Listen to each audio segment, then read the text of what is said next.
जय भीम। नमो बुद्धाय। आज ये लाइव आकर आप सभी लोगों से रूबरू होने का मकसद ये है कि कल यानी 7 सितंबर 2022 को मैं मेरे कुछ काम से दस्तावेज लेने के लिए डॉक्टर बाबा साहब अम्बेडकर जी के स्कूल में गया था। मेरी एक पोस्ट बहुत वायरल हो रही है जो बाबा साहब अम्बेडकर जी के सर्टिफिकेट के स्कूल लिविंग सर्टिफिकेट के बारे में है। सर्टिफिकेट भी मेरे हाथ में है। ये तो उसके बारे में कई लोग तर्क वितर्क कर रहे हैं। अभी एक न्यूज चैनल को मैंने इंटरव्यू दिया और जो बातें वहां पर हुई तो वो बातें मैं आपको हिंदी में यहाँ पर बताऊंगा क्योंकि वो मराठी में हुई है तो बहुत सारे लोग इसे जान नहीं पाएंगे। बहुत सारे लोग बहुत सारे कहने के बजाय सभी लोग यही जानते हैं मानते हैं कि बाबा साहब अम्बेडकर जी को अम्बेडकर ये नाम बाबा साहब अम्बेडकर जी के उनके गुरु जी ने दिया जो ब्राह्मण थे। बाबा साहब अम्बेडकर जी अ, एक ब्राह्मण शिक्षक ने अपना नाम उनको दे दिया और उनको अम्बेडकर ये नाम लगा दिया। आज तक सभी लोग यही जानते थे और मैं भी कई सालों पहले तक यही मानता था कि अंबेडकर गुरुजी थे, ब्राह्मण शिक्षक थे बाबा साहब को और बाबा साहब के शिक्षक ने बाबा साहब को ये नाम दिया। मेरे कई ब्राह्मण दोस्त भी है वो भी यही क्लेम करते हैं कि हमने ही बाबा साहब को ये नाम दिया तो हम बाबा साहब के गुरु हैं। मैंने एक वीएचपी विश्व हिंदू परिषद के पेज पे एक पोस्ट पढ़ी थी। उसमें लिखा था कि अगर आपको अंबेडकर बनना है या विद्वान बनना है तो अपना गुरु ब्राह्मण चुनना पड़ेगा, ब्राह्मण रखना होगा, जैसे बाबा साहब अम्बेडकर ने अपना गुरु ब्राह्मण बनाया था। तो आज ये एक बात आप लोगों को क्लियर करना चाहता हूं। सबसे पहले तो ये बात बताना चाहता हूं कि बाबा साहब अम्बेडकर जी को अम्बेडकर ये नाम किसी ब्राह्मण ने नहीं दिया, किसी ब्राह्मण ने नहीं दिया, बल्कि ये उनके पिता सूबेदार मेजर रामजी अंबेडकर की सोची समझी पहल थी। ये किसी ब्राह्मण शिक्षक ने ये नाम नहीं दिया और इसकी सारी जानकारी इसके सारे प्रूफ मेरे पास है। बाबा साहब अंबेडकर जी का गांव, मूल गांव जो जिसे कहते हैं, वो आज भी महाराष्ट्र के रत्नागिरी जिले में मंडनगढ़ तालुका में अंबड़वे ये गांव आज भी है जहां पर रामजी बाबा का स्मारक है। लोग 2 फरवरी को महाराष्ट्र से देश भर से लोग वहां पर रामजी बाबा को नमन करने के लिए जाते हैं। तो आज भी वो गांव वहां पर है। जब बाबा साहब अंबेडकर जी के पिताजी ने वो गांव छोड़ा तब उन्होंने एक निर्णय लिया, एक डिसीजन लिया कि सकपाल जो उनका सरनेम है, ये सरनेम से जाति का पता चलता है और इसलिए जाति सूचक नाम हमें अब छोड़ने होंगे क्योंकि जाति सूचक नाम लगाकर हम अगर गए तो हमारे साथ जातिवाद होता है। और इसलिए बाबा साहब अंबेडकर जी के पिताजी ने यानी आप जैसे जानते हो कि बाबा साहब अंबेडकर जी ने एनिहिलेशन ऑफ कास्ट, जातियों को खत्म करने की बाबा साहब ने पूरी प्लानिंग की। ये कहीं और से नहीं, ये बाबा साहब के पिताजी से उन्होंने ये प्रेरणा ली। बाबा साहब ने बाबा साहब के पिताजी से प्रेरणा ली और सबसे पहले जाति को खत्म करने का काम रामजी बाबा ने किया। अपना सरनेम उन्होंने अपने घर से शुरुआत की कि जब तक मैं जाति लगाऊंगा तब तक ये खत्म नहीं होगी। इसलिए सकपाल ये जाति सूचक नाम, ये सरनेम बाबा साहब के पिताजी ने त्याग दिया और उस गांव का नाम अपने नाम के पीछे लगाया। गांव का नाम आज भी अंबड़वे है और महाराष्ट्र में ये पद्धत है कि गांव के नाम पर अपना सरनेम करते हैं। जैसे अगर कोई महाराष्ट्र में एक जिला है जलगांव, अगर कोई व्यक्ति जलगांव का है तो वो अपने नाम के पीछे जलगांव कर लगा देता है तो वो बन जाता है जलगांव कर। हमारे यहाँ पर एक शहर है कल्याण, तो कल्याण के लोग अपने नाम के पीछे कर लगाकर बन गए कल्याण कर। ऐसे जितने भी कर लगाए हुए लोग हैं ये अपनी जातियों को छोड़कर ये अपने गांव का नाम लगाते हैं और सबसे ज्यादा कर लगाने की पद्धत, सबसे ज्यादा अपने नाम के पीछे कर लगाने की जो पद्धति है ये ब्राह्मण सबसे ज्यादा इस्तेमाल करते हैं। ब्राह्मण कभी भी अपना नाम वो जाति या वो ब्राह्मण है ये कभी जाहिर नहीं होने देता। जो छुपकर काम करता है तो वो अपने नाम के पीछे कर लगा देते हैं। तो उसी तरह से बाबा साहब के पिताजी ने अपने नाम के पीछे गांव का नाम लगा दिया, जैसे रामजी अंबाडवे और उसके आगे कर, तो बन गए रामजी अंबाडवेकर। अब अंबाडवेकर ये नाम बोलने के लिए टंग ट्विस्टर है, बोलने के लिए ये आसान नहीं है, और इसलिए जब इसका रिकॉर्ड बनाया गया तब इसको अंबेडकर सीधा कर दिया गया। जो अंबाडवेकर हुआ करता था उसे अंबेडकर कर दिया। और इसका सबूत, सबसे बड़ा सबूत यह है कि किसी ब्राह्मण गुरुजी ने बाबा साहब को नाम नहीं दिया। इसका सबसे बड़ा सबूत यह है कि बाबा साहब की एडमिशन सातारा के स्कूल में, उस समय उस स्कूल का नाम हुआ करता था सातारा एलिमेंट्री स्कूल, जो मैंने कल फेसबुक लाइव पे उस स्कूल के अंदर से ये नाम आपको बताया। और फिर उसका आगे नाम चलकर छत्रपति श्रीमंत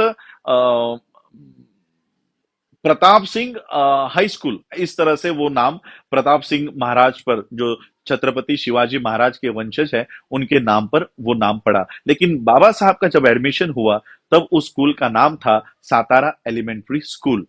और सबसे बड़ी जानकारी यह है कि बाबा साहब का एडमिशन हुआ 1900 में, 1900 में, और उससे 5 साल पहले 1885 में उनके बड़े भाई यानी मेरे सगे परदादा, इनका एडमिशन हुआ। और उनका एंट्री जो रजिस्टर होता है, स्कूल रजिस्टर होता है, उस स्कूल रजिस्टर में उनकी एंट्री है आनंदा रामजी अंबेडकर। तो इस तरह से ये नाम बाबा साहब से भी पहले बाबा साहब के पिताजी ने अपने बड़े बेटे आनंदराव अंबेडकर के, आनंदराव जी के नाम के आगे अंबेडकर लगाया। और एक सबूत मुझे लंदन में मिला। लंदन में जब मैं फर्स्ट टाइम गया तब हमारे अंबेडकर इंटरनेशनल मिशन और कास्ट वॉच यूके के हमारे साथी है शेखर बोधकर जी। शेखर बोधकर जी और सतपाल मम्मन जी ने मुझे एक डॉक्यूमेंट बताया, राइटिंग स्पीचेस, जिसमें रामजी बाबा का उल्लेख ब्रिटिश डॉक्यूमेंट्स में रामजी अंबेडकर के नाम से है। एक ब्रिटिशरों का लेटर है बाबा साहब के पिताजी के नाम पर, उसमें उनके नाम का उल्लेख किया गया है रामजी अंबेडकर। तो ये एक बहुत बड़ा मिथ, एक बहुत बड़ी काल्पनिक बात बाबा साहब के जीवन से जोड़ दी गई है कि बाबा साहब को कोई ब्राह्मण गुरुजी था और उस गुरुजी ने बाबा साहब को अपना नाम दिया। मैं कहना चाहता हूं आप लोगों को, ये किसी ब्राह्मण ने नाम नहीं दिया, ये बाबा साहब के पिताजी की देन है। बाबा साहब के पिताजी का कर्तृत्व को हम मिटा रहे हैं और किसी काल्पनिक ब्राह्मण को वहां पर बिठा रहे हैं। ये बाबा साहब के पिताजी के साथ बहुत बड़ा अन्याय है। बाबा साहब को किसी ब्राह्मण शिक्षक ने ट्रेन नहीं किया और किसी ब्राह्मण शिक्षक ने उनको दिशा नहीं दिखाई। ये दिशा बाबा साहब के पिता ने, रामजी अंबेडकर ने बाबा साहब को ये दिशा दिखाई है। और इसलिए ये जो देन है ये बाबा साहब के पिताजी की है, किसी ब्राह्मण की नहीं है। आज भी ये गांव महाराष्ट्र में है, आप कभी भी जाकर वहां पर विजिट करके आ सकते हो। बल्कि जैसे ही बाबा साहब ने, रामजी बाबा ने सकपाल ये नाम खत्म कर दिया, वैसे ही उस गांव के लोगों ने भी सकपाल ये सरनेम छोड़ दिया। और कितने सारे वहां के जो लोग हैं वो अपने पीछे अंबेडकर नाम लगाते हैं, अपने पीछे अंबेडकर नाम वो लगाते हैं क्योंकि बाबा साहब के पिताजी ने सकपाल ये सरनेम छोड़ दिया था। तो आज बहुत लोग ये नाम लगा रहे हैं। और कई लोग ये स्कूल छोड़ने का ये प्रमाण पत्र मेरे हाथ में है। ये बना 7 सितंबर 2022 की डेट है। देखिए आप, मेरे हाथ में है ये डेट, 7 सितंबर 2022 की ये डेट है। इससे पहले ये डॉक्यूमेंट, ये जो कई लोग पूछ रहे थे तो सॉरी कई लोग पूछ रहे थे तो बाबा साहब 1st to 4th यहाँ थे। तो ये स्कूल लिविंग सर्टिफिकेट जो है ये स्कूल ने उस समय बनाया था और शायद वो उस समय बाबा साहब फिर एल्फिंस्टन स्कूल गए तो शायद वहां दिया होगा, लेकिन उसके बाद ये डॉक्यूमेंट आज तक रिकॉर्ड पे नहीं है। बाबा साहब का स्कूल लिविंग सर्टिफिकेट आज भी रिकॉर्ड पर नहीं है। इसलिए इस स्कूल लिविंग सर्टिफिकेट के बारे में समझाने आ रहा हूं कि बहुत लोग मुझे क्वेश्चंस इनबॉक्स में कर रहे हैं को बाकी का ये क्यों नहीं लिखा है, जात लिखी है, धर्म नहीं लिखा है। तो ये फॉर्मेट जो है लिविंग सर्टिफिकेट का, गवर्नमेंट का, इंडियन गवर्नमेंट का आज ये फॉर्मेट है। देखिए यहां पर भारत की राज मुद्रा है, तो ये कोई डॉक्यूमेंट जाली या मैंने बनाया हुआ नहीं है, भारत की राज मुद्रा यहां पर है। ये स्टैंडर्ड फॉर्मेट है इंडियन गवर्नमेंट का। उस समय 1900 में जब स्कूल रजिस्टर बना करता था तब ये स्टैंडर्ड फॉर्मेट नहीं था, वहां पर सिर्फ नाम लिखा जाता था। जो उस समय 1900 में जो एंट्री की गई है वो सारी एंट्री इस पर है, यानी उस समय नाम लिखा गया है। एक हमारे शुभम, मैं उनका नाम लेकर बताना चाहता हूं, उन्होंने मुझे पोस्ट किया, सर ये भिवा क्या है। बहुत लोग शायद आज के पीढ़ी के लोग उनको पता नहीं होगा कि ये भिवा क्या है। बाबा साहब के नाम 4 बार बदले गए हैं। बाबा साहब का बचपन का नाम था भिवा, तो बचपन में जो नाम रखा गया था 5 साल में ऑब्वियसली वही नाम स्कूल में गया, तो भिवा ये नाम चेंज हुआ। भिवा से हुआ भीमराव, भीमराव से हुआ भीमा, और भीमा से हुआ भीमराव। तो इस तरह से 4 बार तो बाबा साहब के नाम चेंज हुए हैं, और बाबा साहब का सरनेम भी चेंज हुआ है। अंबाडवेकर से हुआ अंबेडकर। तो ये बाबा साहब का स्कूल लिविंग के बारे में कहना चाहता हूं। विद्यार्थी का नाम यहां लिखा हुआ है भिवा, यानी 2017 का एक जीआर गवर्नमेंट को निकालना पड़ा, जो स्कूल के मुख्याध्यापक ने मुझे दिया है कि भिवा का मतलब ही भीमराव है। ऐसा एक जीआर दिया गया है, क्योंकि स्कूल रिकॉर्ड चेंज नहीं होता। जो आपके 1900 में जो एंट्री है वही एंट्री इस पर होगी। इसमें एक भी कॉमा चेंज नहीं होगा, फुल स्टॉप चेंज नहीं होगा, मात्रा चेंज नहीं होगी, कुछ चेंज नहीं होगा। ये 1900 का डॉक्यूमेंट है, सिर्फ इसको वापस बनाया गया है 7 सितंबर 2022 को। इसलिए जो एंट्री 1900 में की गई थी वही एंट्री इस पर है।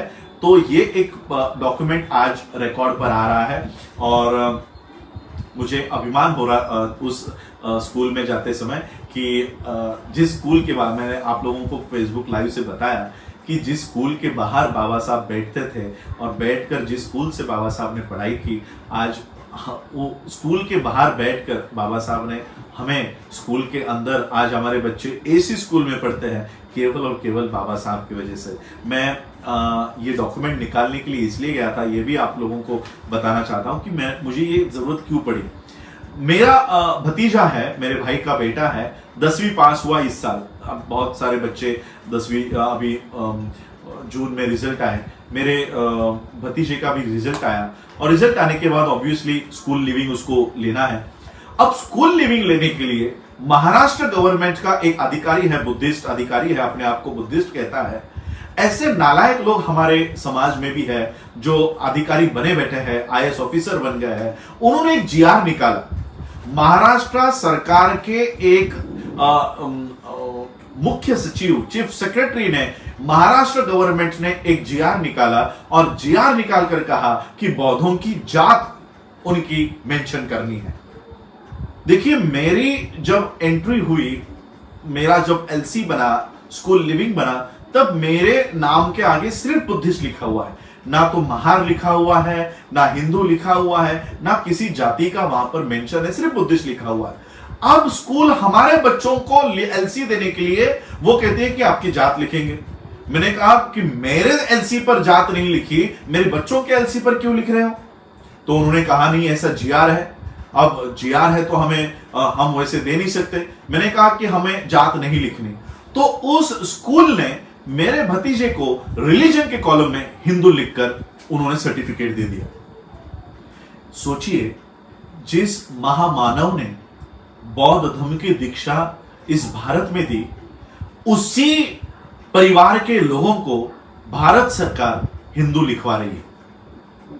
कितना, यानी अगर ये अंबेडकर परिवार के साथ हो रहा है तो सोचिए हमारे आम लोगों के साथ क्या हो रहा होगा।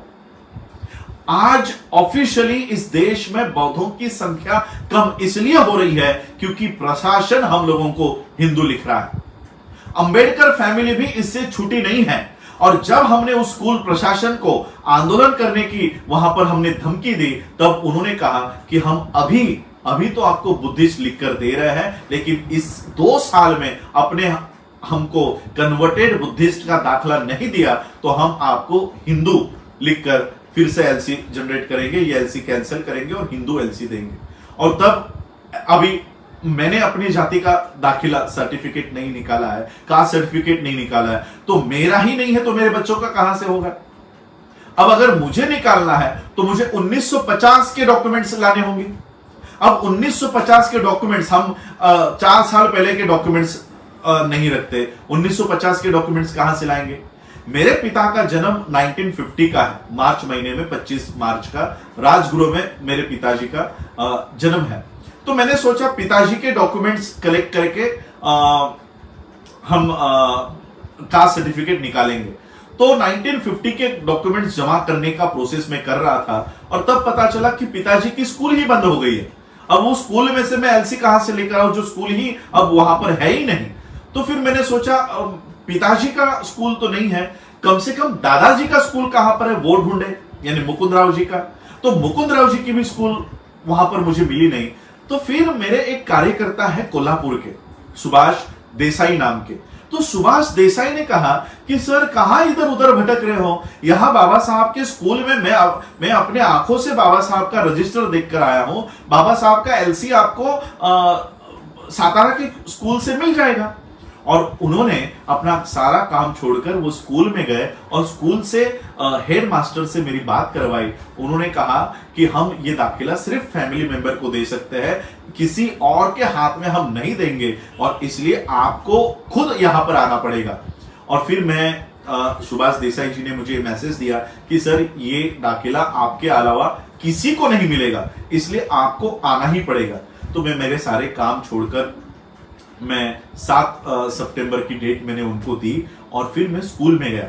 स्कूल में जाने के बाद मैंने जब मेरे सामने वो ये एलसी भरने लगे, मुझे लगा मुझे जेरोक्स कॉपी दे देंगे, जेरोक्स कॉपी भी मुझे चल जाएगी। तो मैंने उनको पूछा आप मुझे ओरिजिनल क्यों दे रहे हो, ये ओरिजिनल लिखा हुआ है, ये कोई जेरोक्स कॉपी नहीं है। तो मैंने उनको पूछा कि आप मुझे ओरिजिनल क्यों दे रहे हो, जेरोक्स नहीं है। तो उन्होंने कहा जेरोक्स ओरिजिनल ही किसी के पास नहीं है तो जेरोक्स हम उसकी दे नहीं सकते, इसलिए आपको डुप्लीकेट हम ये बनाकर दे रहे हैं। तो उन्होंने मुझे ये फिर से बनाकर दिया और मैंने उनको पूछा क्या मेरे पहले, यानी मैं तो भी बाबा साहब के बाद की 3rd जनरेशन हूं। बाबा साहब के बाद यशवंत राव थे, मुकुंद राव थे, उनके बाद मेरे पिताजी थे, प्रकाश अंबेडकर जी उनके पोते हैं, वो थे। अब उनके बाद मेरी जनरेशन आती है। तो मैंने पूछा क्या मेरे पहले के 2 जनरेशन कभी ये डॉक्यूमेंट लेकर नहीं गई। तो उन्होंने कहा नहीं, इससे पहले कोई आपके परिवार से आया ही नहीं। और मैंने पूछा ठीक है हमारे परिवार से नहीं आया, लेकिन इतना बड़ा दस्तावेज भारत सरकार ने भी आपसे नहीं लिया। तो उन्होंने कहा कि हमारे पास तो कई सारे आरटीआई एप्लीकेशंस है, लेकिन ये दस्तावेज कॉन्फिडेंशियल होता है और इसलिए हम ये किसी को नहीं दे सकते। प्रधानमंत्री भी अगर ये मांगे तो भी हम इसको नहीं दे सकते, क्योंकि ये सिर्फ परिवार के मेंबर को ही दिया जाता है। और उन्होंने मुझे बताया कि हमने आपकी भी पूरी इंक्वायरी की, आपकी भी फैमिली ट्री हमने पूरी जांची। जब हमें विश्वास हुआ कि आप बाबा साहब के फैमिली से है, इसलिए हमने आपको यहां पर ये डॉक्यूमेंट आपको दे रहे हैं। तो उन्होंने मुझे ये डॉक्यूमेंट दिया और मैंने उनको कहा कि अगर बाबा साहब का है तो फिर आनंद राव जी का भी होगा। उन्होंने कहा हाय हमने खुद देखा हुआ है। तो उन्होंने मुझे आनंद राव जी का भी डॉक्यूमेंट बताया और उन्होंने कहा बाबा साहब से पहले 5 साल पहले आनंद राव जी की एंट्री है 1885 की, और आज वो सारा डॉक्यूमेंट वो तैयार कर रहे हैं। और आनंद राव जी का भी इस तरह का स्कूल लिविंग सर्टिफिकेट, अगर क्योंकि उनको वो ओरिजिनल ट्रेस नहीं हो रहा है, 1885 का डॉक्यूमेंट ट्रेस नहीं हो रहा है, उनके पास जेरोक्स है, इसलिए वो कह रहे हैं कि जेरोक्स से हम एलसी नहीं तैयार कर सकते। जब तक उनका ओरिजिनल नहीं मिलता तब तक, इसलिए कम से कम मुझे वो स्कूल रजिस्टर से काम चलाना पड़ेगा, लेकिन मुझे ये डॉक्यूमेंट भी इनफ है, तब जाके मैं अपने बच्चों के कन्वर्टेड बुद्धिस्ट के डॉक्यूमेंट्स बना सकता हूं। और इसलिए ये डॉक्यूमेंट मुझे हासिल हुआ। ये डॉक्यूमेंट इतना वायरल हो रहा है, कल मैंने जब इसको पोस्ट किया तुरंत मैंने इसे हटा दिया। मुझे थोड़ा डर था कि इसका मिसयूज ना हो, इसलिए तब जब मैंने बाकी लोगों से बात की, तब मैंने सर ने कहा कि उसके ऊपर आप कुछ लिख दो तो वो मिसयूज नहीं होगा, इसलिए फिर मैंने उसके ऊपर एम्बॉस करके नाम डाल दिया है, तो उसका मिसयूज नहीं होगा। तो इस तरह से मैं ये आप लोगों के सामने ये एक बाबा साहब का दस्तावेज है। और एक दस्तावेज है, मैं कभी बाद में लाइव आकर, मेरे अभी कबोर्ड में है, अंदर है, अभी उठूंगा तो ये सारा डिस्टर्ब हो जाएगा। और एक हमें आभार मानना है सतपाल मम्मन जी का। सतपाल मम्मन जी अंबेडकर इंटरनेशनल मिशन यूके में रहने वाले हैं, और वो ब्रिटिश लाइब्रेरी के और ब्रिटिश म्यूजियम के अब वो मेंबर बने हैं। और जैसे ही वो मेंबर बने, उन्होंने बाबा साहब के डॉक्यूमेंट्स निकालने का काम किया है। और उन्होंने मुझे लंदन से रिटर्न आते समय बाबा साहब के 2 डॉक्यूमेंट्स दिए हैं, जो आज भी भारत सरकार के पास नहीं है, या अभी भी रिकॉर्ड पर नहीं है, वो अब मेरे पास है। वो तुरंत मैं अभी भारत सरकार हो या राइटिंग एंड स्पीचेस की जो कमेटी बनी है उनको दे दूंगा, ताकि ये रिकॉर्ड में आए और लोगों के पास जाए।